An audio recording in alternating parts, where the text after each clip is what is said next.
the Baen Free Radio Hour.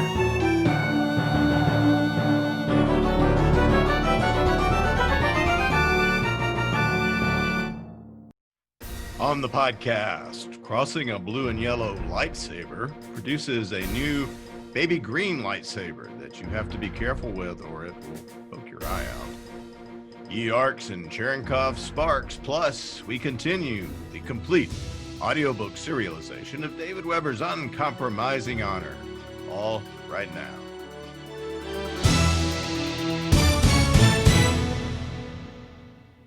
Welcome to the Baen Free Radio Hour podcast. It's an honor to have you along. I'm Baen Senior Editor Tony Daniel. This time we talk with Christopher Ruocchio about Demon in White, the latest entry in his star-spanning space opera Sun Eater series. It's a grand science fiction adventure space opera in an excellent big galactic future with echoes of Dune and Star Wars. And we continue with the complete audiobook serialization of David Weber's Honor Harrington series masterpiece, Uncompromising Honor. Now here's the news.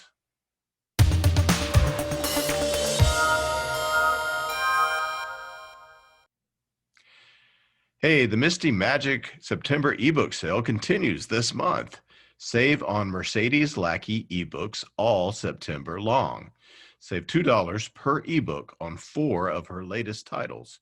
Save $2 off on Silence, Breaking Silence, The Waters and the Wild, and The Wizard of Carries. And save $1 on all the other ebooks that Mercedes Lackey has that Baen puts out. Sale continues to the stroke of midnight, October 1st, so load up on some Mercedes Lackey now. The September e-arcs are now available exclusively at Baen eBooks. Now, an e-arc is the path of a dust particle through a sunbeam when it is really determined to go into a nose and cause a sneeze, but wants to do so stealthily. No. An e-arc is an electronic advanced reading copy of a book. When we have a book copy edited, but not quite completely proofread, we will frequently send these out to reviewers. They're called ARCs, advanced reading copies. Used to be called galleys. Now we call them ARCs.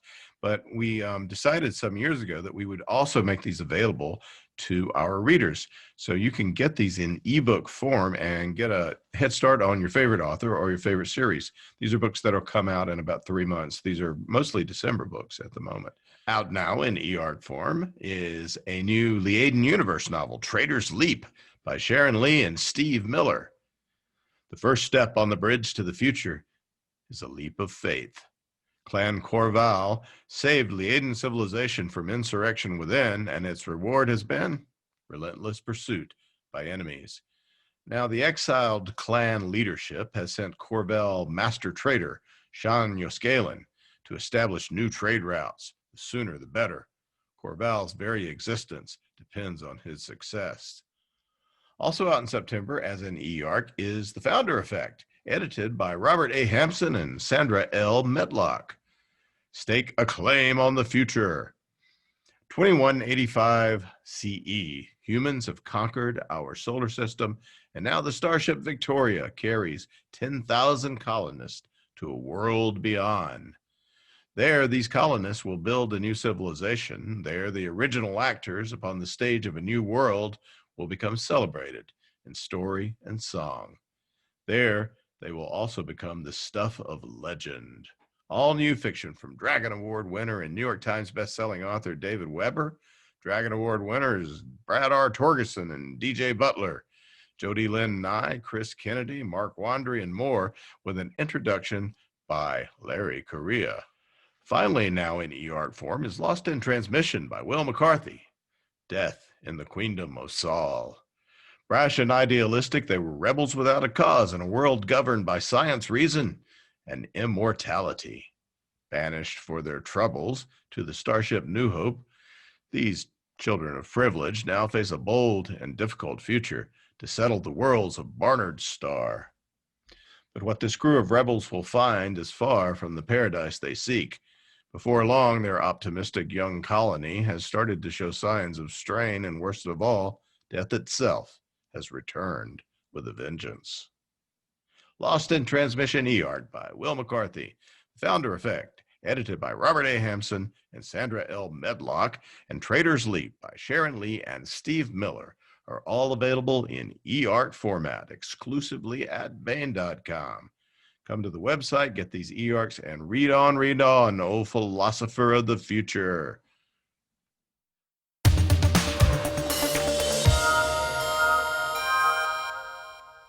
Hey, want to welcome Christopher Ruocchio back to the podcast. Hey, Christopher. Hey, Tony. Thanks for having me. Nice to see you again, although I see you every day. Every day, yeah. Christopher Ruocchio is the author of the Sun Eater series, a space opera fantasy series, as well as the assistant editor at Baen Books here. We work in the same office, where he has co-edited 4 anthologies and appeared in a bunch of anthologies with short stories. A really good short story writer, as well as a novelist. Graduate of North Carolina State University, where he studied English rhetoric and the classics. Christopher has a working knowledge of Latin, perhaps that even rivals David Drake's, maybe not. No, not close. Dave's got me licked. Oh. By XXV11 times. Never mind. Christopher has been writing since he was 8 and sold his first novel, Empire of Silence, at 22. To date, his books have been published in 5 languages.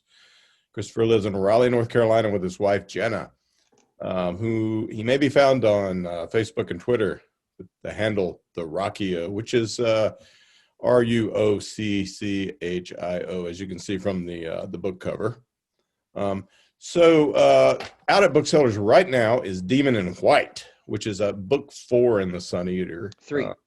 Book 3 in the Sun Eater series. What's book 4 called? Haven't announced that one yet. Oh, okay. Yeah, I don't know if it'll stick just yet. So. All right. Yeah, I thought it was book 3, and then I saw the posters behind you, and I thought. That's deliberately confusing. I did a self-published short novel here. This one, The Lesser Devil, which is not part of the main series, same universe. But it follows one of the side characters just on a quick little adventure. I did that as an indie pub thing back in April. It was too short for traditional publishing. It's only like 50,000 words. So it's a hefty novella. Yeah. That in this universe. That's cool. Also, I noticed there's a short story that's got Hadrian in it. That's in the pirate anthology. And COSMIC CORSAIRS. I got a couple more I'm going to do with Hadrian in it for the next couple I'm doing with Baen in World Breakers, and then again in an anthology I'm doing late next year called Sword and Planet. So he'll be turning up some more too. Cool. So out now is Demon in White. What is all right. I think that this book is a good standalone book. You could just read it. It's got a real feel, a novel in itself feel. But maybe set us up where we are in the series as it begins. You had this vast world. It's a wonderfully complex interstellar empire. Ruled by people, and there are aliens, and there are variant people, and there's star travel that takes a long time, but it's still faster than light, and cool weapons. Just talk to us a little bit about the milieu. Yeah, so this is book 3 in the series, but in a weird way, it's kind of the last book in a trilogy and the first book in another. The series is going to be 5 books, and I kind of see this one as sort of the intersection of 2 separate trilogies. Hadrian Marlowe is our hero. He's a young nobleman who runs away from his home in the first book. He's in minor aristocratic family, and he wanted to be a scholar, but he gets stuck in the middle of this war between the Solon Empire, this huge interstellar human empire, and an alien species called the Cielson, who are the first aliens in 20,000 years of human history to ever stand up to our empire. And he tells you on page 1, this is written sort of like a memoir, he's much older, reflecting on his life, that he is the man who ended this war, which he never set out to do, and wiped out all of the Cielson. And this is why and how and about all the things no one knows. Because, of course, there's an official story that he starts his account with briefly. and then starts to tell you the truth as the series goes on. This book has Hadrian start out as an imperial knight, despite his attempts to not be a military person. He has found himself in the emperor's direct employ. Book 2, very broad stroke spoilers. He defeated an alien Saelson prince in single combat. He's the first human being to ever do that, to fight one of their tribal leaders in single combat and win. And so he's become something of a celebrity, something of a cult figure. And I guess there's not really a way to do this without discussing spoilers. He was also killed very visibly at the end of book 2 and came back. Possibly due to divine intervention, possibly the intervention of some advanced alien powers. And this has really bolstered his reputation as a sort of semi-mythic figure, and it's starting to cause trouble for him a few decades later. He's from the imperial upper classes, so he lives a very long time. And so while he's about 110 when this book starts, that's kind of like 30 for them. So it's starting to cause a lot of problems in his life that he's become this strange figure, to say nothing of the fact that all this weird stuff has literally happened to him.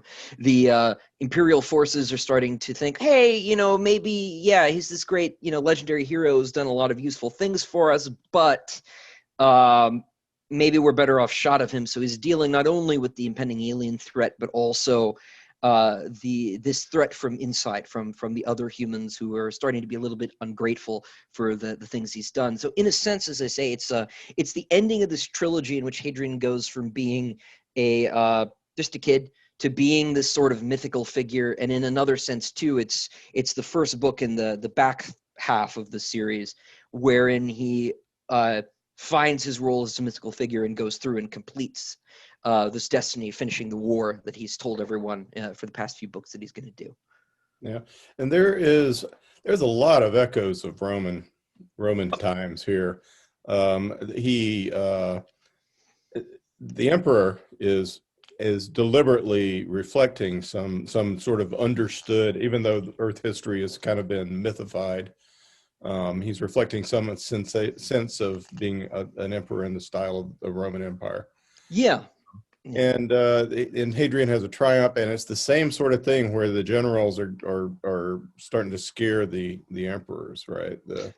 Yeah, well, history repeats itself, and I also, I don't like when science fiction writers start mouthing off about their prophetic abilities to describe the future. They'll point to things like the Star Trek communicator and be like, "See, we called it." But cell phones are so far beyond what Kirk and Picard had that it's science fiction writers can't predict the future. So I instead, I'm looking to the past to tell, a pretty human story. At least that is what I hope I'm doing.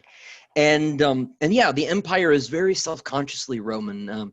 For a lot of reasons, the empire is trying to invest a lot of symbolic strength in these symbols and patterns from history. They'll style their armor to evoke ancient Rome,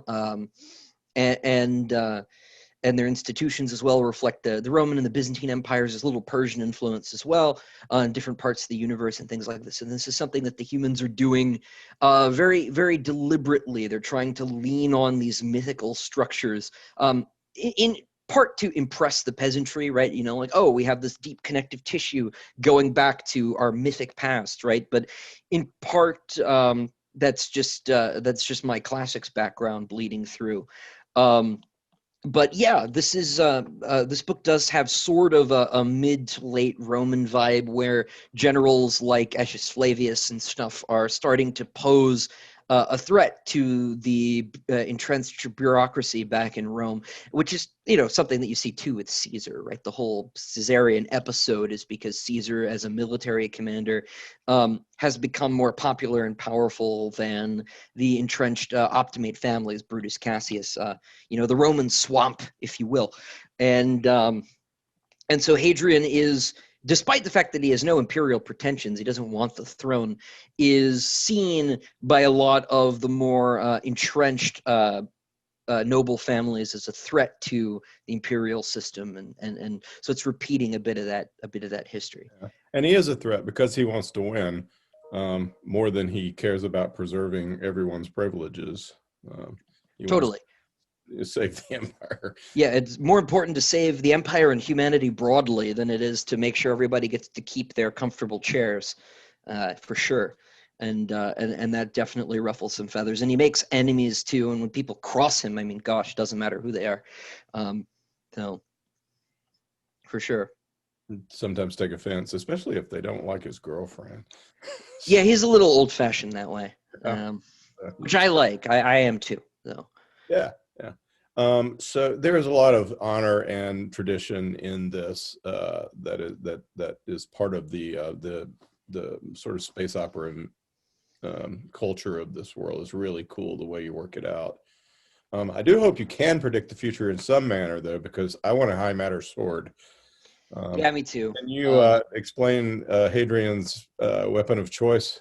Yeah, so the high matter swords are my slightly more plausible version of a lightsaber, because I love Star Wars for all of its flaws, including its more recent flaws. At this point, the prequels are looking pretty good as far as I'm concerned. But I love lightsabers, except they make no sense, right? You can't have a beam of light just stop. That's not possible. If you have a 5,000 degree bar of plasma at the end of your hand this close to your fist, you're gonna lose the hand too. So even when they retconned lightsabers into being plasma weapons, it still doesn't work.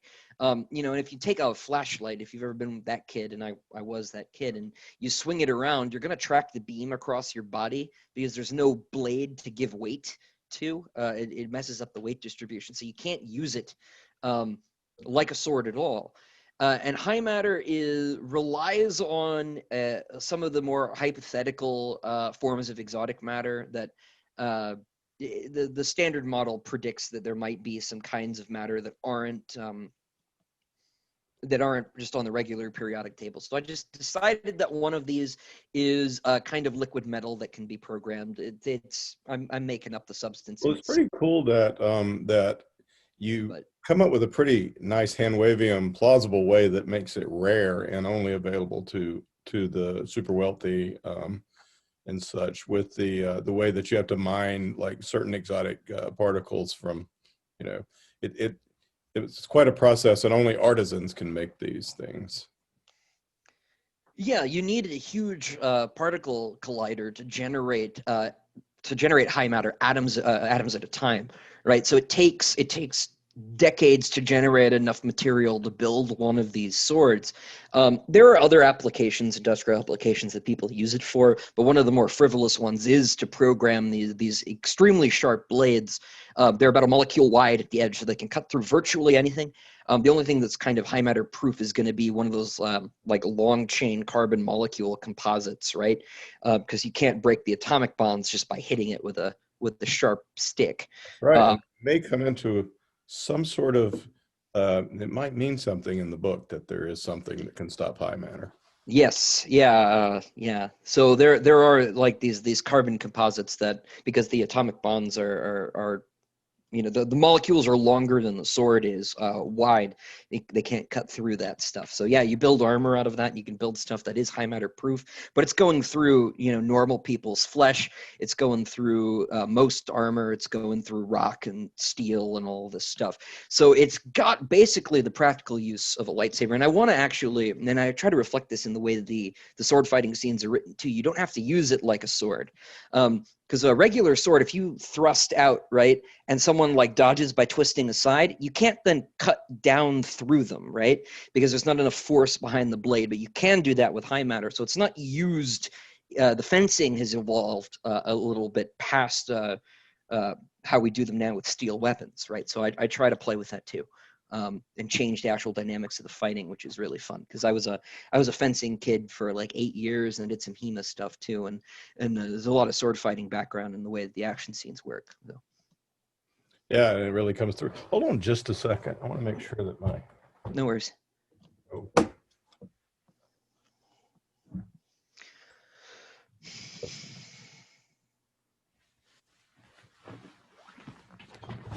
I'm going to use my good mic. I don't have my good mic on for some reason. It wasn't on. Let me just No worries. Move over to that. There we go. Now I sound much better. So tell us about Hadrian as a character. He's really evolved, and he's really well depicted in this one. I mean, we have a full, well-rounded character in Demon in White here. Yeah, so Hadrian, as I say, he's from a Palatine family, one of these super aristocrats in the empire. He's inherited a very prestigious, if somewhat obscure, family name, and with that, a bunch of gene complexes that will allow him to live for centuries. He can move faster. He is smarter than your average peasant, things like that. And this is one of the ways that the imperial elite maintain their authority is by building in all these genetic improvements versus the common man. The catch, though, is that all the imperial houses, and this is worth mentioning, cannot reproduce. Their genes are simply too complicated. They try normally, the kid comes out pretty messed up, and so all the nobles are captive to the imperial family if they want to have another generation. And that's how the empire maintains its control of feudal lords out on the fringes of their territory. And Hadrian, it was sort of outcast in the last couple of books. He ran away from home, and that caused him to be disbarred by his father and to lose a lot of his prestige and his license. And so he's simultaneously from this really exalted family and nobody. And this is another thing that causes friction as well. But he is at this point about 115 years old when the book starts. And so he's much older and has had much more experience than any of us alive, really, but he's still quite young by the standards of the nobility. And so there's this weird tension between all this experience that he has had relative to the even longer lifespans of his superiors. And at this point, a lot of the rough edges he's had in the last couple of books, this is 19 in the first one and about 40 in the second one, have kind of chipped away, and he's become a more articulated person. He's not as prone to overreaction and to bouts of anger like he was before. This has sort of matured into a much colder, long-lasting sort of grudge holding. But he's also learned to get over a lot of his inbuilt imperial prejudices against foreigners and against the lower classes and against the genetically engineered slave classes as well. And he's sort of built this crew around him of misfits who he recognizes for their individual merit as opposed to for whatever their family name might have been at some point. And so he's really turned into a more well-adjusted, well-rounded person. And he also is on this burning quest to get more information about the weird things that have happened to him, because he's sort of gone from thinking as a kid that humanity was the center of the universe to realizing there's a lot more going on, and this has humbled him in a lot of different ways as well. But it's also given him what the Greeks would call a pothos, a yearning for knowledge and to matter, right? He feels like he's been given this strange mission by these strange powers too. On top of all of I want to make sure humanity survives this war, there's this extra layer going on as well. Yeah, and those strange beings are called the Quiet, right? Yes, the Quiet. They are, or it is. Whatever it is. You ask, yeah. It might be just one thing, or it might be a species of things. Has brought Hadrian back from the dead in order to fulfill their purpose, or its purpose. There might be information in this. This is the big reward that he would like from the emperor. He doesn't want any power. What he wants is a library card. Yes, he wants access to information, because he had some clues at the end of book 2 that the ancient founders of the empire were more privy to information about the Quiet and to the deep, more cosmological mysteries of the universe than anyone knew. And so he's trying to get access. There's a little bit of an Indiana Jones digging through the library subplot in this too, where he's trying to get that information as well, and to see where that leads. Yeah, that's a cool middle section of the book. Although we shouldn't talk too much about it. Yeah, I won't give too much. He has to survive the fighting at the beginning to get. And what's the name of that library plan? Is it Colossus or Colchis, which is the old ancient Greek name for Georgia, the country. It's where the Golden Fleece was supposed to have been. It was the edge of the world to the Greeks in early antiquity, up on the edge of the Black Sea. And so at the time it was founded, they put the library out there because it was the farthest corner of the empire and it would be safe. Since now it's in the middle of the empire, they've expanded well past it. But yeah. So tell us where we start. We start on is it the city or it's a moon of a gas giant and the city is Forum? Is that correct? So no, Forum is its own planet. It is a gas giant, and the city the Eternal City on the planet Forum is the capital of the empire. It's this huge, sprawling, floating city in the atmosphere of this breathable gas giant. So it's in the atmosphere, floating. All right. Yes. Yeah. It's it's Rome, but it's huge. It's Rome on cocaine. Yeah. Billions of people live in it. It's several different floating ship islands that are all protected by a huge screen that keeps the gale force gas giant winds from knocking them all off the platforms. And they've built there theoretically so the capital can just expand indefinitely. It's of course extremely complicated mechanically and perhaps prone to failure at some horrible point in its future, as people constantly are pointing out. But it's Baroque and there's all kind of layers to what's going on there. There's gladiatorial games. Oh yeah, no, it's hugely Roman. You've also got, you have a huge Colosseum there. There are, whole islands that are private forests and gardens. Artifacts from old Earth, monuments from old Earth have been put on display in places they've brought out there. They brought out to the Planet Forum for display. There are tons of the great houses of the empire who are mostly familiar names, like the Bourbons and the Hohenzollerns and the Habsburgs, who've survived from antiquity, are now the great houses of the empire. Again, these old monarchic families, not just from Europe. I think the Thai monarchy is mentioned briefly, have all become barons and dukes in this sprawling empire. How they got there is a whole story in itself for perhaps another series, but they're all living in close quarters in much the way that the shoguns of Japan used to bring hostages from the different daimyo clans to live in Edo or Kyoto, depending on the point in history. They've got all these other nobles who are living in close quarters with one another, scheming and plotting and running the empire remotely and stabbing one another in the back. And it's a lot of the book takes place there. Yeah, the beginning, and it's cool. And Hadrian is trying to not get himself killed, while at the same time trying to serve this emperor who doesn't know quite what to do with him. So he's at the beginning, he's given a task, and he immediately recognizes it for what it is. But he's also given a charge in that he's given a kid to take with him. So what's what is the quest that he sent? It's a Lost Legion quest. It's like looking for the guys that got killed in Teutoburg Forest or something. Yeah, basically. A couple legions, Imperial legions, disappeared when they were on transfer out to the outer provinces to fight the aliens. They'd been frozen in cryonic stasis, so the crews were all manned by the ships were all manned by skeleton crews at the time, and they just vanished.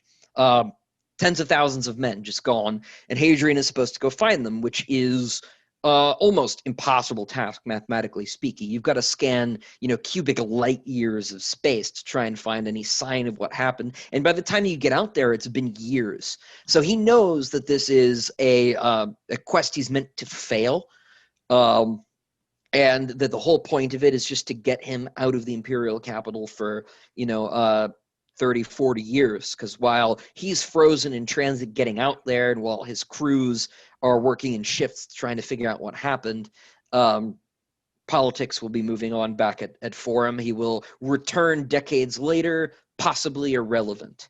And this is clearly a tactical move by the ministers who do not like him to sideline him permanently. The only catch, too, as you say, is he's been given a charge. The emperor has more than 100 children because they're grown in vats, so he's got a lot of insurance policies floating around in case 50 of them die in a terrorist accident. And one of the younger ones, Prince Alexander, he's about my age, who's about 25, 30, which is still a baby by the standards of the imperial house. Is a big fan of Hadrian's exploits and really, really nagged his dad to let him go, and the emperor sort of pushed him on him. And this is there are a lot of reasons he might do this. He wants to get the kid some seasoning. This is also a pretty safe mission. It also gets one of his kids in a different place just for insurance reasons, as I say. And it makes the kid happy because he gets to do the thing that he wanted to do. So Hadrian gets saddled with this kind of useless aristocratic, afterling,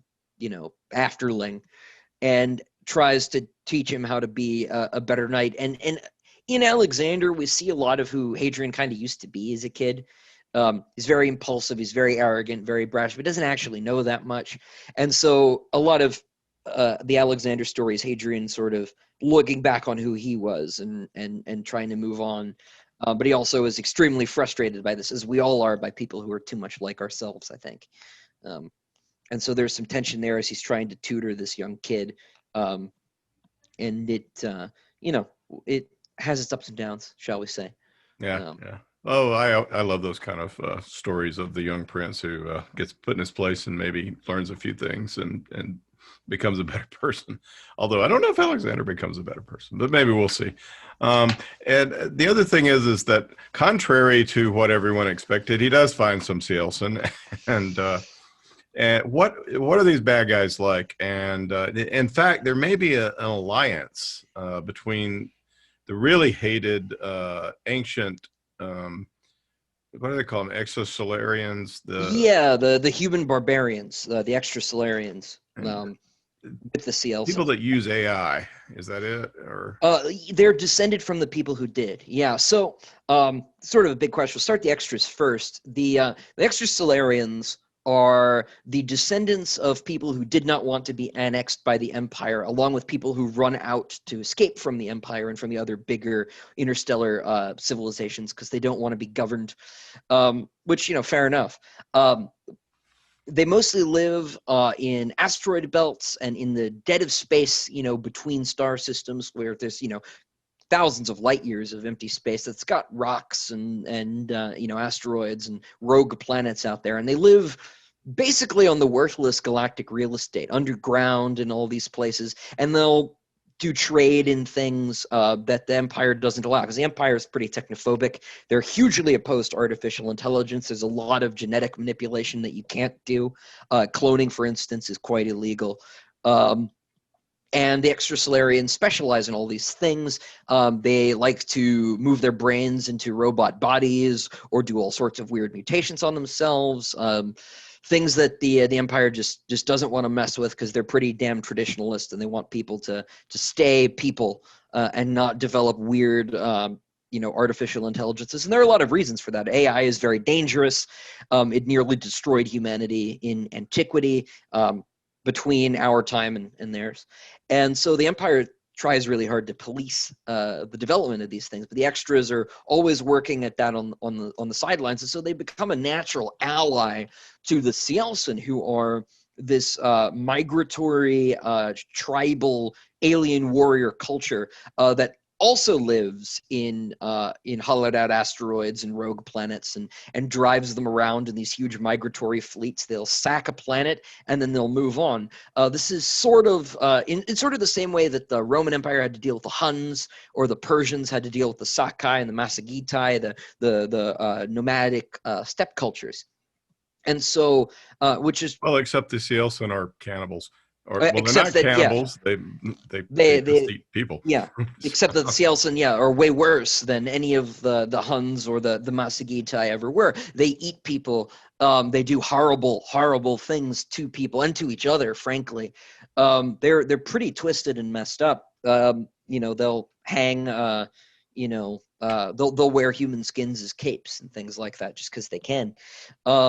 And we'll learn more about them too in the latter two volumes of the book, stuff I've been working on the last couple months. We get sort of an origin story as they're basically like cockroaches that became sentient in the catacombs of a larger civilization or something. Yeah, they were uplifted by another alien race, which is, it's a classic sci-fi trip. I think I was talking to Eric Flint yesterday about how he did basically the same thing in the Zhao books, the Zhao Empire books. But the Yeltsin were uplifted. They can't negotiate is one of the psychological differences between them and human beings. They don't understand reciprocity or trade. There's a scene in book 2 where they're in a Mexican standoff with Hadrian, and they start killing all of their prisoners because they think they're doing a dominance display. And what they're doing from Hadrian's perspective is destroying all of their bargaining chips. But there's just a huge psychological disconnect because they're this completely different species psychologically. So we're introduced in this book right at the beginning to this new prince of the Ciels, and they all have clan princes named Siriani. And Siriani is not exactly like all the others. The others will tend to just pick off a weak, straggling colony in a way that lions will prey on the zebra with the mangled hoof. But Siriani is doing strategic military strikes. He's knocking out shipyards. He is hijacking legions in transit before they can actually get to military bases and oppose him. He's doing all these really tactical things, and this has changed the nature of the war against the Cielsen, which until this point had just been like dealing with these migratory tribes just picking off the edges of your big empire. And so Hadrian is sort of put on a collision course with this new prince, who also may have some sort of connection too. It's worth mentioning to this more cosmic scale story that we talked about a little bit earlier. Now, that was Siriani Doriaika. Yeah, they have really long, hard to pronounce names. Now, he's not the dude that's one of the oldest being. That's a human, right? Yeah, no, that's someone else. You're talking about Karn from book 2, who is one of the extra Solarians. He'd been around for 15,000 years by building new bodies for himself and transferring his mind. Siriana's the main bad guy. Yes. Demon in White. So the first Cielsen that Hadrian faces is sort of a new breed, right? That he hasn't seen before, and these things are big and very hard to take on. Oh, you're talking about yeah. So because of the alliance, or Yubalu, yeah. Again, they have weird names. I didn't make it easy. Because of the alliance between the extra Solarians and the Cielsen, Siriani has upgraded a huge vector of his army into cyborgs, and his slave generals, the 6 of them, his white hand, he calls them, because they're all, the Cielsen are chalk white and spooky looking. They're called the Pale by pejoratively. So each of the generals of the White Hand and a bunch of Siriani's elite troops are now basically brains in giant cyborg bodies, and the generals are all a little bit different. Yubalu's got 4 arms and swords, and Bakude, who we see at the end of the book, is a 50-foot tall giant.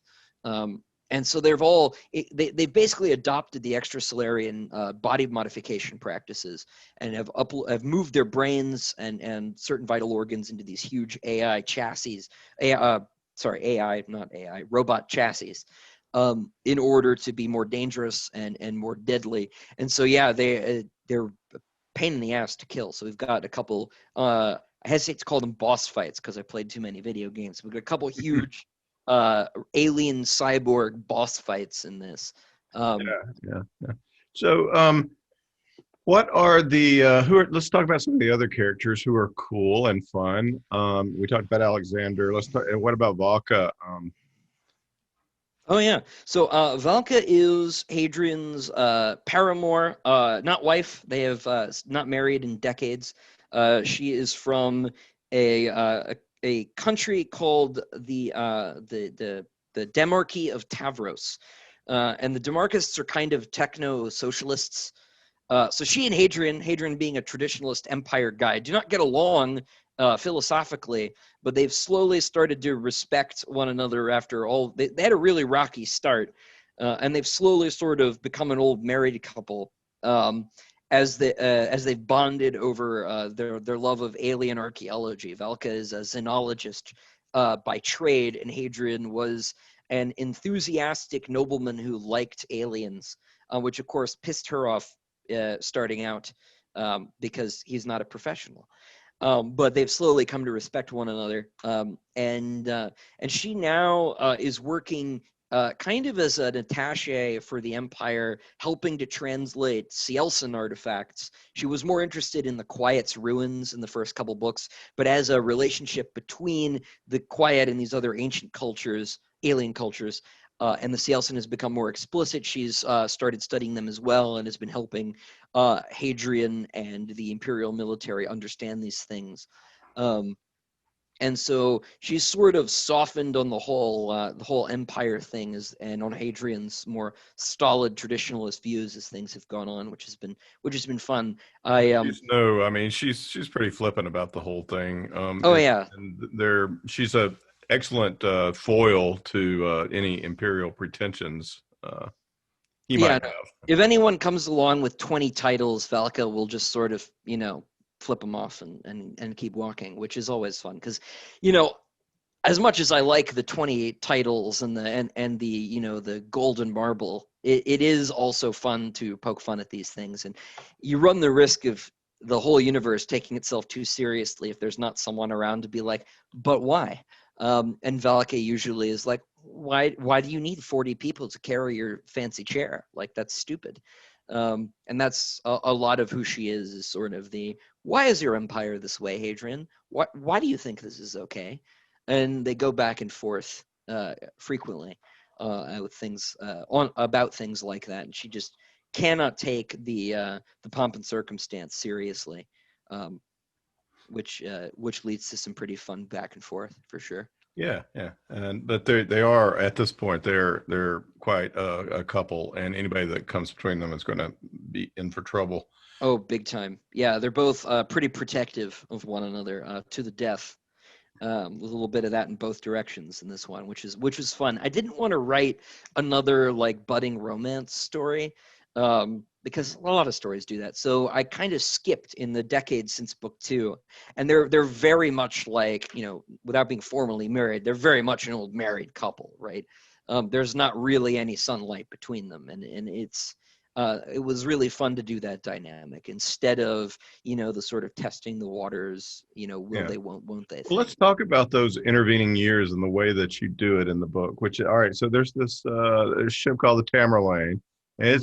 It's big, and it houses the Red Company, which is Hadrian's mercenary guys, and plus, or his at one time they were, I guess. Yeah, they're former mercenaries. They're now basically all conscripts, imperial conscripts. And talk about how the way the ships travel and how long it takes, and the way that and how big this ship is, and how many people are actually on it.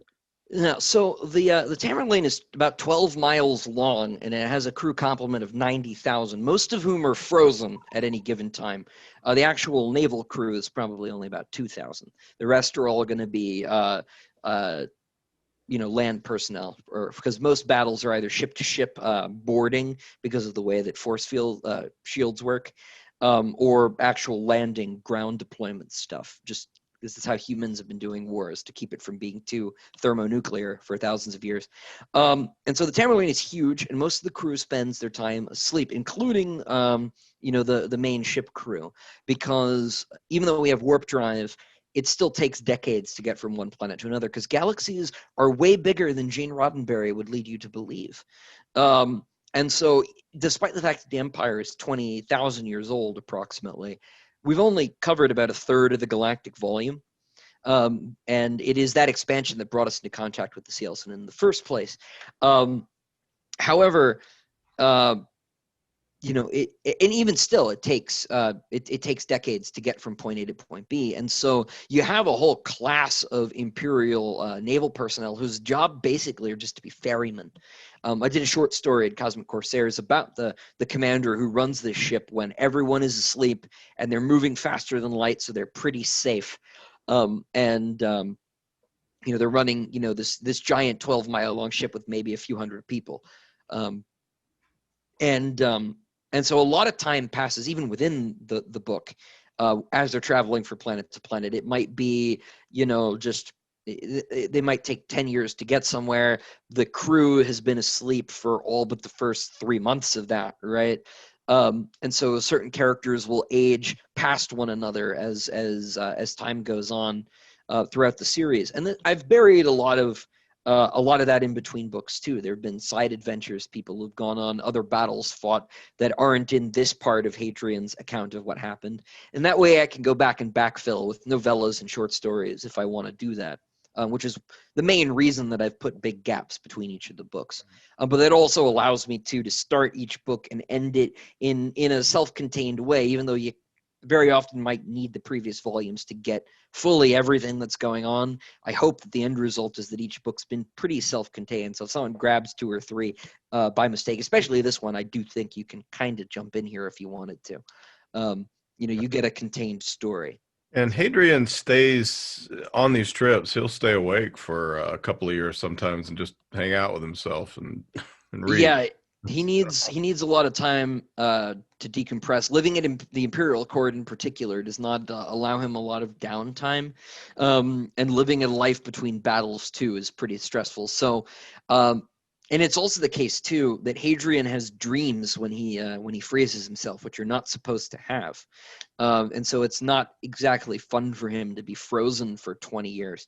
And so he's taken to staying up for a year or 2 at the beginning of each of these journeys with that, pretty small complement of soldiers, and mostly by himself, either trying to write down what he's been through or reading other things, or just trying to not constantly be living in this life of this turbulent life. And so he spends a lot of time with his friends who are on the crew, at the beginning and at the end of these voyages, while everyone's coming out of the ice or going into it and stuff like that.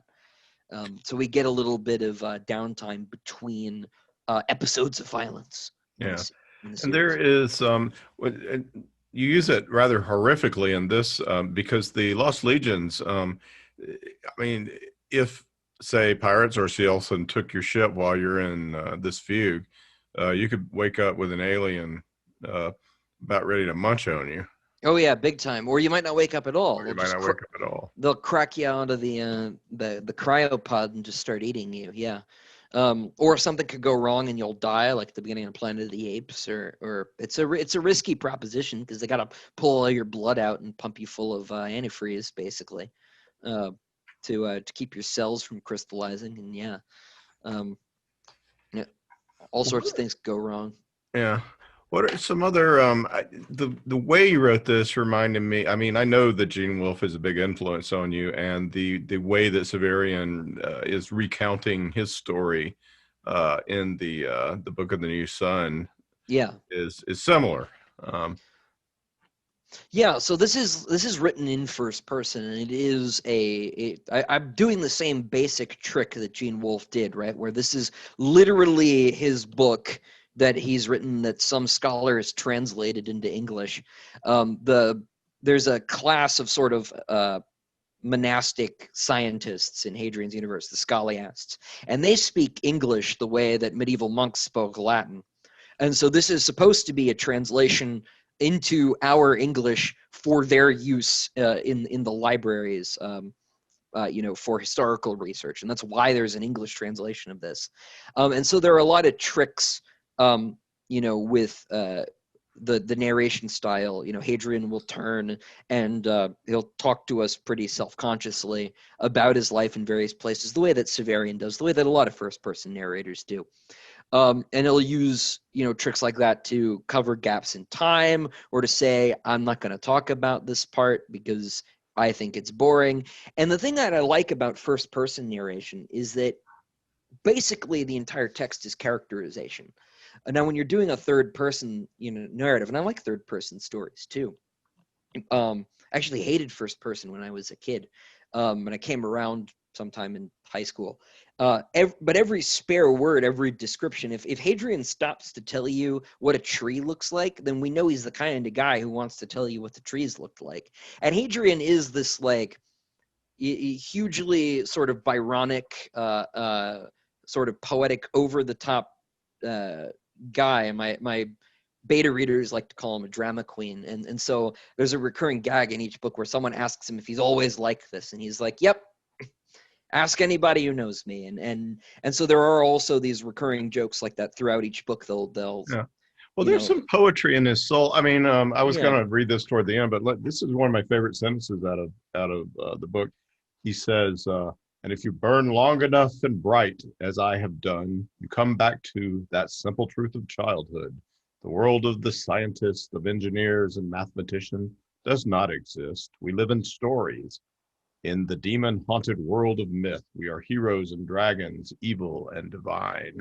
It's a beautiful little homily. It sounds a little bit like you too, saying that. Well, to that part real quick, I've grown up with Hadrian. I've been writing some version of his story since I was about 8 years old. Back when I was just writing stories about Batman, but he was in space, on the back of my first grade papers. I guess 8 would probably be second grade.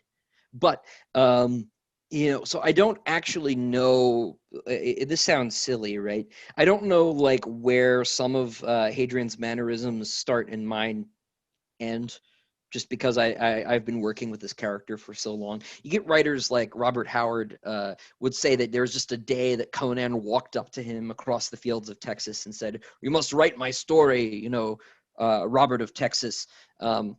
But I don't have a moment like that. I've been working with this character so long and with this universe so long that I don't even have like a world Bible. I keep a lot of it just in my head or on random bits of paper on my desk. It's not really systematized because I just know it so well, just from at this point decades of experience. Yeah.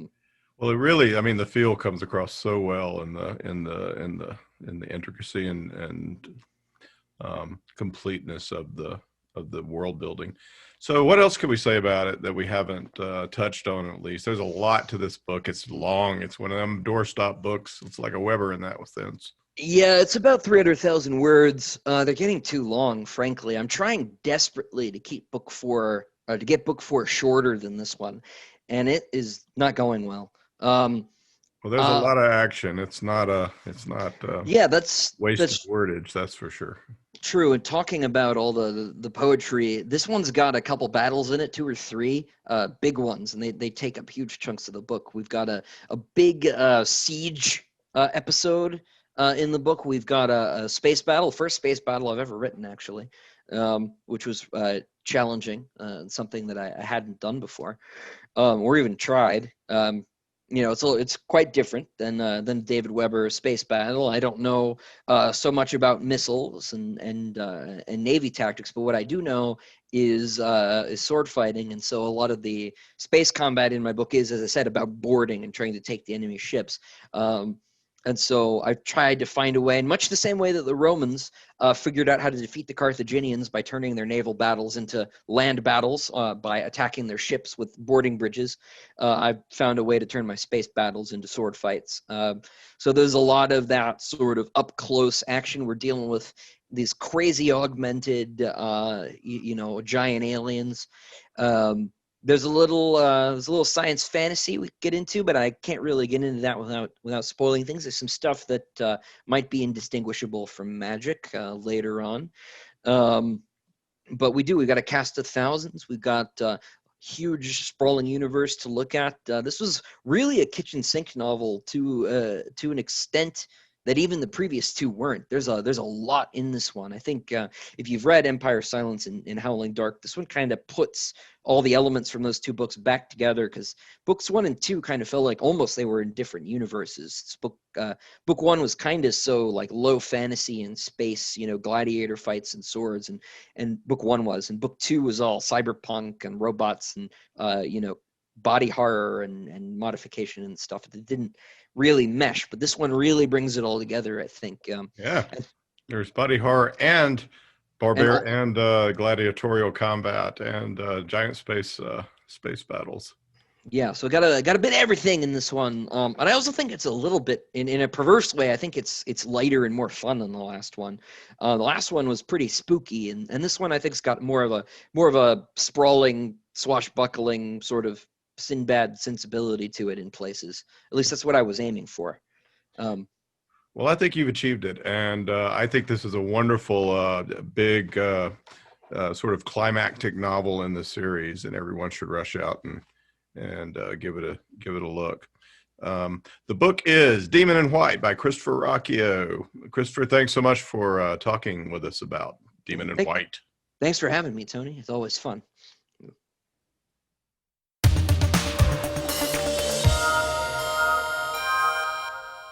Here is another entry in David Weber's Honor Harrington series masterpiece, Uncompromising Honor. Honor keeps her promise. The Solarian League. For hundreds of years they have borne the banner of human civilization, but the bureaucratic mandarins who rule today's League are corrupt and looking for scapegoats. They've decided the upstart Star Kingdom of Manticore must be annihilated. Uncompromising courage. Honor Harrington has worn the Star Kingdom's uniform for half a century. Very few know war the way Honor Harrington does. So far, hers has been a voice of caution. But now the Mandarins have committed atrocities such as the galaxy has not known in 1,000 years. They have finally killed too many of the people Honor Harrington loves. Uncompromising vengeance. Now Honor Harrington is coming for the Solarian League, and hell is riding in her wake. And now, David Weber's Uncompromising Honor. Prime Terminus. Prime Ajay Hyperbridge. Vice Admiral Helmut Santini accepted the cup of tea from his steward with a nod of thanks, but his expression was unhappy. He sipped the hot brew and gazed at the blandly uninformative tactical plot on SLNS Colossus's flag bridge for a handful of seconds. The comforting green icons of his task group floated in place, barring the prime terminus to all comers, and that was good. But then he flipped his eyes to the master astrogation plot and glared at the handful of red icons floating tauntingly 27 light minutes from the terminus. He treated them to 15 seconds of silent fulminating bile, then turned to the tall, broad-shouldered rear admiral at his side. "I don't like it, Janssen," he said, unnecessarily, he was sure. "I don't like it one damned bit." "I don't like it either, sir," Janssen Vasiliou, Task Group 1027.3's Chief of Staff replied. "And I wish we had some kind of explanation for it." "You and me both." Santini sipped more tea, brooding at that damnable plot, both those damnable plots, and checked the time display, again. Admiral Isotalo's scheduled update on Buccaneer status was far overdue. The Ajay terminus was 342 LM from the system primary. A trip that long through normal space would have required over 23 hours, allowing for a 00 arrival at the hyperlimit.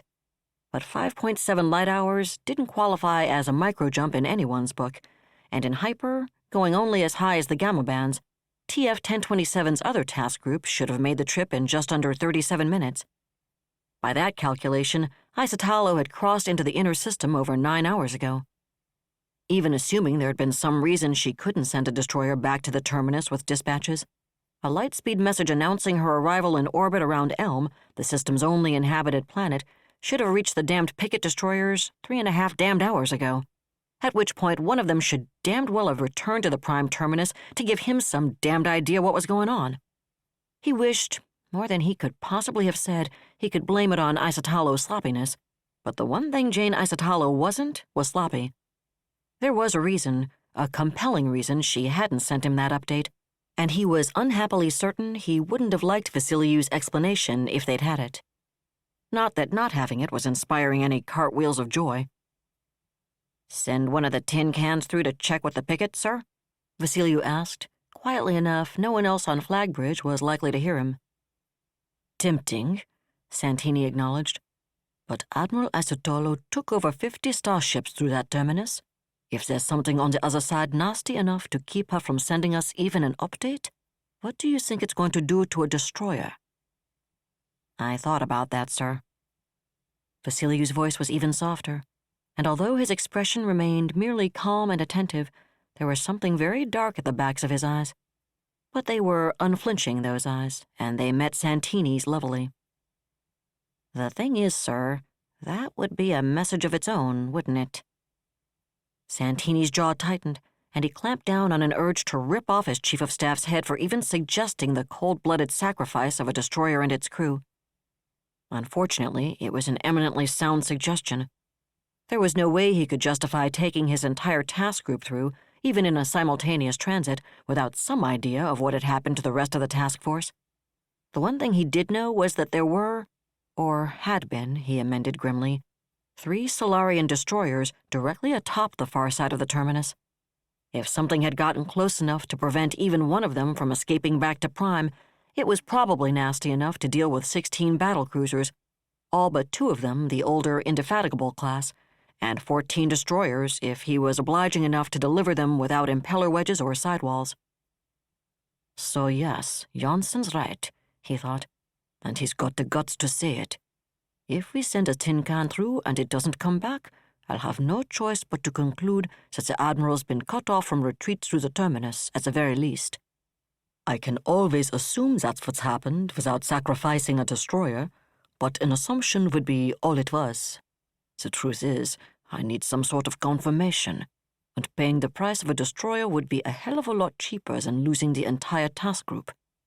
But say I do send a tin can through and lose it, what do I do for my next trick? On the one hand, with the thousands upon thousands of missile pods deployed around the Prime terminus, and with his own battlecruiser's energy batteries poised to eliminate any hostile unit emerging from it, his position was a powerful one. Indeed, against any threat from the Ajay side, it was unassailable. So he could stay right where he was indefinitely, waiting to see if Isatalo could work her way around whatever was blockading her, and God, he hoped she was only blockaded, in Ajay and returned to Prime. For that matter, staying put would continue to keep the terminus corked against the Manti task force, which had probably already been summoned back to Prime from Agata. At least until they turn up and deploy their damned pods to blow us all to dust bunnies, he reflected harshly, glaring once more at the heavy cruisers maintaining their prudent distance from his battlecruisers and the cataphracts. On the other hand, he was a vice admiral in the Solarian League Navy. Vice admirals weren't supposed to sit around with their thumbs up their arses, hoping something would come along to save them from making the hard decisions. No matter what he chose, somebody far, far away in a nice, safe office was going to second-guess him. He knew that, and he didn't like it, but he cared one hell of a lot less about that than he did about the rest of the task force. The thought of leaving them unsupported turned his stomach into a vacuum flask. Yet there was nothing he could do to support them, not when the far side of the terminus was 103 light-years away through Einsteinian space. He sipped more tea, thinking about that distance. He could make the trip to Ajay through N-space in a bit over 12.5 days, although he doubted there was much his single task group could do to reverse Isatalo's fortunes, even assuming she was still in Ajay, the next best thing to 2 weeks from now.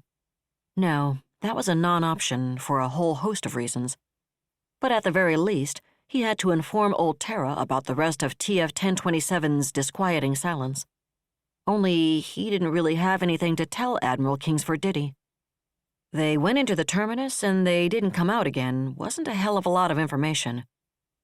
No, it's not. But he does need to know about it, because if the Mantis really did come up with some kind of mousetrap, a mousetrap so well hidden 3 destroyers posted specifically to watch for it never saw it coming, that could prevent the Admiral from returning to Prime, this may not be the only place they've done it. And, his eyes grew grimmer, she may not be the only one they've done it to, either. We have to send a dispatch back to Vincode for the Admiralty, he said quietly. I know there's damn all we can tell them at this point, but if something has happened to Admiral Isatolo, they've got to know about it. Agreed, sir. But do we send dispatches now, or wait a while longer and hope somebody does come back to tell us what's going on? I don't know. Santini sipped more tea, then grimaced. No, I do know, he said. We'll wait 24 hours. If we send anyone back to Vincode before that, some idiot somewhere along the chain of command will decide we jumped the gun because we've had the shit scared out of us. He grimaced again, more deeply. The fact that I think I have had the shit scared out of me doesn't make me any more eager to give the idiot in question any ammunition I don't have to. If we wait a T-day, that's a nice solid interval. Long enough to show we thought it over carefully before we did what we already know we damned well need to do. And it's not like anything's going to sneak up on us here on this side of the terminus, is it? No, sir, Vasiliu agreed. Then have Sheila and Franziska put together a complete file for us. All the TAC data from Sheila and the entire communications chain from Franziska. Vasiliu nodded. Commodore Sheila O'Reilly was TG 1027.3's operations officer, and Captain Franziska Ridolfi was Santini's staff communications officer. I want the best analysis Sheila can give us, and I want to see it before I write my cover dispatch for it. He shook his head, staring into the plot again. Actually, I'm hoping like hell the Admiral will come back in one piece before I have to send the thing. The problem, he turned his head to meet Vasiliu's eyes once more, is that I feel like I'm a kid back home in Faraday, whistling in a graveyard at midnight.